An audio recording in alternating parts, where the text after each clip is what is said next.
सवाल, मर्द को जन्नत में हुरें मिलेंगी तो औरत को क्या मिलेगा? जवाब, मनकुहा मुसलमान औरत के बारे में हदीस में सराहत है कि वो अपने शौहर को मिलेगी। गैर मनकुहा मुसलमान औरत को इख्तियार दिया जाएगा कि वो किसी जन्नती मर्द से निकाह कर लें, और अगर मौजूदा लोगों में से किसी को भी पसंद न करे तो अल्लाह ताला इसके लिए एक जन्नती मर्द पैदा फरमाएंगे जो उसके साथ निकाह करेगा।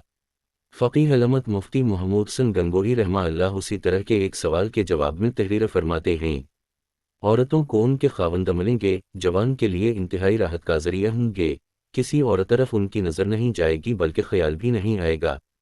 फतावी महमूदिया जल्द 1 सफ़हा 687 टोए दारुल फता जामिया फारूकी कराची। मुफ्ती रशीद अहमद अलदियनवी रहमतुल्लाह तहरीर फरमाते हैं, कुंवारी और मुतल्लका औरतों को जन्नत में इख्तियार दिया जाएगा कि जिस मर्द को चाहें पसंद कर लें, अगर किसी को भी पसंद न करें तो अल्लाह ताला उनके लिए मज़कर हूर पैदा फरमाएंगे। एहसन अलफ्तावी जल्द 9 सफ़हा 44 तब एचएम सईद कराची।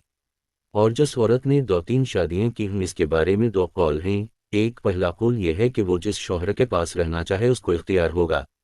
2, दूसरा कौल यह है कि वो औरत आखिरी शौहर को मिलेगी। फतावी हक़ानिया जल्द 2 सफ़हा 127 तब दारुल उलूम हक़ानिया अकोड़ा खटक।